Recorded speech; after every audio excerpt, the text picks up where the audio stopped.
नमस्कार साथियों, आज मैं आपके लिए लाया हूं जैन धर्म और बौद्ध धर्म के मिक्स प्रश्न जो प्रतियोगी परीक्षा में हमेशा पूछे जाते हैं। आप वीडियो के अंत तक बने रहें तथा जैन धर्म और बौद्ध धर्म में बनने वाले पूरे प्रश्नों को देखें। तो देर ना करते वीडियो को शुरू करते हैं। आपका प्रश्न है, किसके द्वारा तृतीय बौद्ध संहिता को संरक्षण प्रदान किया गया था? तो जो किस शासक के द्वारा जो हुआ था द्वितीय बौद्ध संहिता जो हुआ था, किसके शासन काल में हुआ था? तो हुआ था अशोक के काल में। इसलिए इसका आंसर क्या हो जाएगा? Option number A, Ashok. तृतीय बौद्ध संहिता जो हुआ था कहां हुआ था? पाटलिपुत्रा में हुआ था। मोगलीपुत्र तीस की अध्यक्षता में हुआ था। किसकी अध्यक्षता में हुआ था? मोगलीपुत्र तीस की अध्यक्षता में हुआ था। अगला प्रश्न है, बौद्ध ग्रंथ में पिटकों की रचना किस भाषा में की गई थी? जो बौद्ध ग्रंथ पिटको है उसकी रचना किस भाषा में की गई थी? वो पाली भाषा में की गई थी। इसलिए इसका आंसर क्या हो जाएगा? ऑप्शन नंबर बी, पाली भाषा में। अगला प्रश्न है, गौतम बुद्ध द्वारा भिक्षु संघ की स्थापना कहां की गई थी? जो गौतम बुद्ध भिक्षु संघ की स्थापना किए थे वो कहां किए थे? वैशाली में किए थे। इसलिए इसका आंसर क्या हो जाएगा? Option number C, Vaishali. अगला प्रश्न है, आजीवक संप्रदाय के संस्थापक कौन थे? तो आजीवक संप्रदाय के संस्थापक थे मखली गोसाल। इसलिए इसका आंसर हो जाएगा option number D, Makhali Gosal. अगला प्रश्न है, प्रथम जैन महासभा का आयोजन कहां हुआ था? जो प्रथम जैन महासभा हुआ था उसका आयोजन कहां हुआ था? वो हुआ था पाटलिपुत्रा में। किसकी अध्यक्षता में? स्थूलभद्र के अध्यक्षता में हुआ था। इसलिए इसका आंसर क्या हो जाएगा? पाटलिपुत्रा में। कब हुआ था? 300 ईसा पूर्व में हुआ था। प्रथम जैन महासभा का आयोजन कब हुआ था? 300 ईसा पूर्व में पाटलिपुत्रा में स्थूलभद्र के अध्यक्षता में हुआ था। ठीक है, याद रखिएगा। इसलिए इसका आंसर हो जाएगा ऑप्शन नंबर बी, पाटलिपुत्रा। अगला प्रश्न है, मौर्य साम्राज्य की राजधानी कहां स्थित थी? जो मौर्य साम्राज्य की राजधानी कहां स्थित थी? पाटलिपुत्रा में थी। इसलिए इसका आंसर हो जाएगा option number C, Pataliputra. Maurya समाज की स्थापना किसने किया था? मौर्य समाज की जो स्थापना था वो किए थे कौन? चंद्रगुप्त मौर्य ने। अगला प्रश्न है, महावीर स्वामी ने जैन संघ की स्थापना कहां की थी? तो महावीर स्वामी ने जैन संघ की स्थापना पावा में किए थे। इसलिए इसका आंसर हो जाएगा ऑप्शन नंबर डी, पावा। महावीर जैन धर्म के कौन से तीर्थकर थे? महावीर जैन धर्म के 24वें तीर्थकर थे। अगला प्रश्न है, कौन सी बौद्ध रचना गीता के समान पवित्र मानी जाती है? तो वह कौन सी बौद्ध रचना थी जो गीता के समान पवित्र मानी जाती थी? तो वो थी धम्मपद। इसलिए इसका आंसर क्या हो जाएगा? Option number A, Dhammapada. अगला प्रश्न है, बौद्ध धर्म में भावी बोधिसत्व या भविष्य के बोधिसत्व किसे माना गया है? जो बौद्ध धर्म में है भावी बोधिसत्व या भविष्य के बोधिसत्व किसे माना गया है? मैत्रेय को माना गया था। इसलिए इसका आंसर हो जाएगा ऑप्शन नंबर बी, मैत्रेय।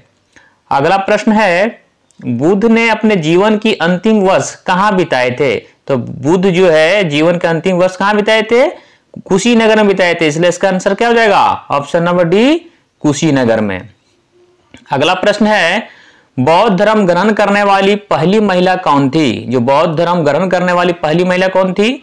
वो थी महाप्रजापति गौतमी। इसलिए इसका आंसर क्या हो जाएगा? Option number A, Mahaprajapati Gautami. अगला प्रश्न है, तृतीय बौद्ध संहिता कहां आयोजित हुई? जो तृतीय बौद्ध संहिता हुई थी वो पाटलिपुत्रा में आयोजित हुई थी। इसलिए इसका आंसर हो जाएगा ऑप्शन नंबर बी, पाटलिपुत्रा। अगला प्रश्न है, अशोक के शासन काल में बौद्ध संहिता किस नगर में आयोजित की गई थी? तो ये रिपीट क्वेश्चन है। अशोक के शासन काल में जो बौद्ध संहिता हुआ था वो पाटलिपुत्रा में हुआ था। इसलिए इसका आंसर हो जाएगा ऑप्शन नंबर सी, पाटलिपुत्र। अगला प्रश्न है, गौतम बुद्ध का जन्म कब हुआ था? तो गौतम बुद्ध का जन्म कब हुआ था? 563 ईसा पूर्व में हुआ था। इसलिए इसका आंसर क्या हो जाएगा? ऑप्शन नंबर डी, 563 ईसा पूर्व। गौतम बुद्ध के बचपन का नाम सिद्धार्थ था। ठीक है, गौतम बुद्ध का बचपन का नाम क्या था? सिद्धार्थ था। इसका जन्म हुआ था 563 ईसा पूर्व में। अगला प्रश्न है, जैन धर्म श्वेतांबर एवं दिगंबर संप्रदायों में कब विभाजित हुआ था? तो जैन धर्म है श्वेतांबर और दिगंबर संप्रदाय में जो विभाजित हुआ था वो किसके शासनकाल में हुआ था? वो चंद्रगुप्त मौर्य के शासनकाल में हुआ था। इसलिए इसका आंसर हो जाएगा ऑप्शन ए, चंद्रगुप्त मौर्य के समय में। अगला प्रश्न है, जैन परंपरा के अनुसार जैन धर्म में कुल कितने तीर्थकर हुए? तो जैन परंपरा के अनुसार जैन धर्म में कितने तीर्थकर हुए? 24 तीर्थकर हुए थे।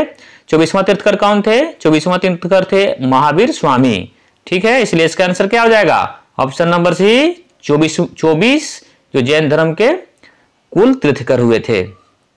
अगला प्रश्न है जातक किसका ग्रंथ है? जो जातक है वो किसका ग्रंथ है? तो जातक से बौद्धों का धार्मिक ग्रंथ है, इसलिए इसका आंसर क्या हो जाएगा? ऑप्शन नंबर डी बौद्ध।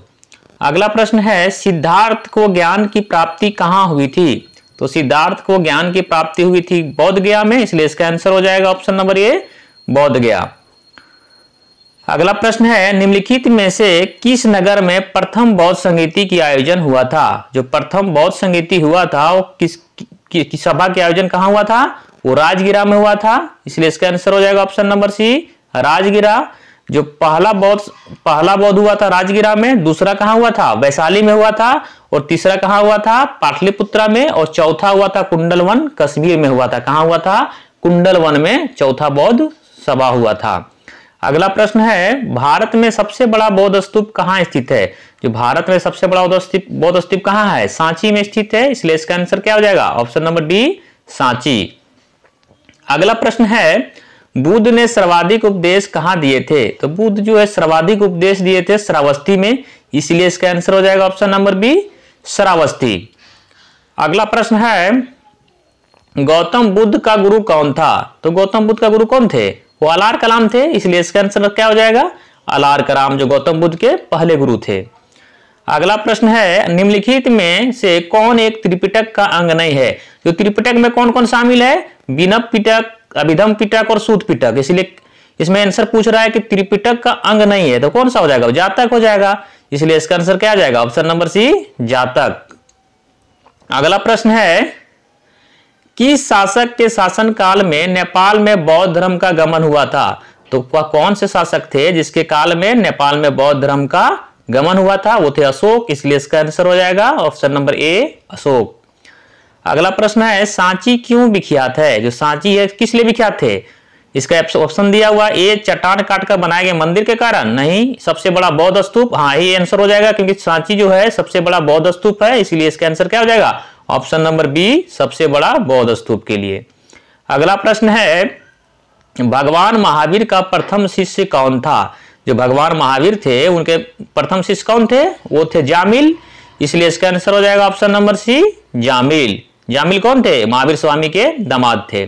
ठीक है, अगला प्रश्न है द्वितीय जैन महासभा का आयोजन कहां हुआ था? तो द्वितीय जैन महासभा का आयोजन हुआ था वल्लभी गुजरात में, जिसकी अध्यक्षता किसने किया था? क्षमा श्रवण ने किया था। जो द्वितीय जैन सभा हुआ था इसकी अध्यक्षता क्षमा श्रवण ने किया था, और कहां हुआ था? वल्लभी गुजरात में, इसलिए इसका आंसर हो जाएगा ऑप्शन नंबर डी वल्लभी। अगला प्रश्न है महावीर का जन्म किस क्षत्रिय गोत्र में हुआ था? जो महावीर का जन्म हुआ था वो किस क्षत्रिय गोत्र में हुआ था? वो जांत्रिक कुल के सरदार थे उसके पिता, तो वो किस में हुआ था? जांत्रिक में, इसलिए इसका आंसर क्या हो जाएगा? ऑप्शन नंबर डी जांत्रिक। अगला प्रश्न है महावीर की माता कौन थी?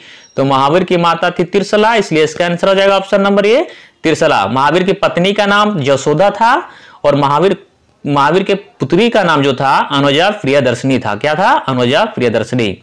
अगला प्रश्न है किसे एशिया की रोशनी कहा जाता है? किसे एशिया की रोशनी कहा जाता है? तो किसे कहा जाता था? गौतम बुद्ध को कहा जाता था, इसलिए इसका आंसर हो जाएगा option number B Gautam Buddha को।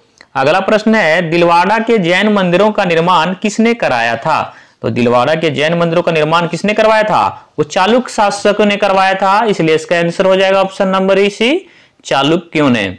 अगला प्रश्न है प्राचीनतम विश्वविद्यालय कौन था? तो इसमें जो ऑप्शन दिया हुआ है कि प्राचीनतम विश्वविद्यालय कौन था, तो इसमें गांधार, कन्नौज, नालंदा, वैशाली, तो इसमें जो सब प्राचीन विश्वविद्यालय का बात कर रहा है तो नालंदा हो जाएगा, इसलिए इसका आंसर क्या है? Option number C Nalanda.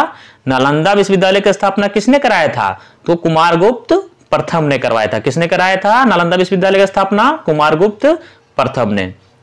अगला प्रश्न है नागार्जुन कौन थे? तो नागार्जुन कौन थे? नागार्जुन एक बौद्ध दार्शनिक थे। क्या थे? बौद्ध दार्शनिक, इसलिए इसका आंसर हो जाएगा ऑप्शन नंबर डी बौद्ध दार्शनिक। अगला प्रश्न है जैन परंपरा के अनुसार महावीर कौन से तीर्थकर थे? तो जैन परंपरा के अनुसार महावीर कौन से तीर्थकर थे? जैन परंपरा के अनुसार महावीर 24वें एवं अंतिम तीर्थकर थे। कौन थे? 24वें एवं अंतिम तीर्थकर। जैन धर्म के संस्थापक कौन थे? ऋषभदेव थे। अगला प्रश्न है, बुद्ध की मृत्यु के बाद प्रथम बौद्ध संगीति की अध्यक्षता किसने किया था? बुद्ध की जब मृत्यु हो जाती है तो प्रथम बौद्ध संगीत अध्यक्षता किसने किए थे? वो थे महाकश्यप, इसलिए इसका आंसर हो जाएगा ऑप्शन नंबर बी, महाकश्यप। अगला प्रश्न है, किस भाषा का ज्यादा प्रयोग बौद्धवाद के प्रचार के लिए किया गया था? तो बौद्धवाद के प्रचार के लिए सबसे ज्यादा भाषा का कौन सा भाषा का प्रयोग किया गया था? पाली भाषा का प्रयोग किया गया था, इसलिए इसका आंसर क्या हो जाएगा? ऑप्शन नंबर सी, पाली। अगला प्रश्न है, महावीर की मृत्यु कहां हुई थी? इसका आंसर क्या हो जाएगा? महावीर की मृत्यु जो हुई थी पावापुरी में हुई थी। कब हुई थी? 468 ईसा पूर्व में। और महावीर का जन्म कब हुआ था? 540 ईसा पूर्व कुंडग्राम वैशाली में हुआ था। तो इसका आंसर क्या हो जाएगा? महावीर की मृत्यु कहां हुई थी? तो इसका आंसर हो जाएगा ऑप्शन नंबर डी, पावापुरी में। अगला प्रश्न है, जियो और जीने दो किसने कहा था? जियो और जीने दो किसने कहा था? वो कहे थे महावीर स्वामी, इसलिए इसका आंसर हो जाएगा option number A, Mahavir Swami.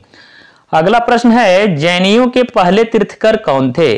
तो जैनियों के पहले तीर्थकर थे वो ऋषभदेव थे, जो जैन धर्म के संस्थापक माने जाते हैं, इसलिए इसका आंसर क्या हो जाएगा? Option number C, Rishabhdev. और आज का अंतिम प्रश्न है, मठ और स्तूप किस धर्म से संबंधित है? मठ और स्तूप किस धर्म से संबंधित है? वो हो जाएगा बौद्ध धर्म से, इसलिए इसका आंसर क्या हो जाएगा? ऑप्शन नंबर डी, बौद्ध धर्म। मठ और स्तूप जो है बौद्ध धर्म से संबंधित है। वीडियो आपको कैसा लगा आप कमेंट बॉक्स में बताइए, तथा आप मेरे वीडियो पर पहली बार आए हैं तो चैनल को लाइक कर दीजिए तथा चैनल को सब्सक्राइब करके बेल आइकन को ऑन कर लीजिए। चलिए मिलते हैं नेक्स्ट वीडियो में, तब तक के लिए धन्यवाद।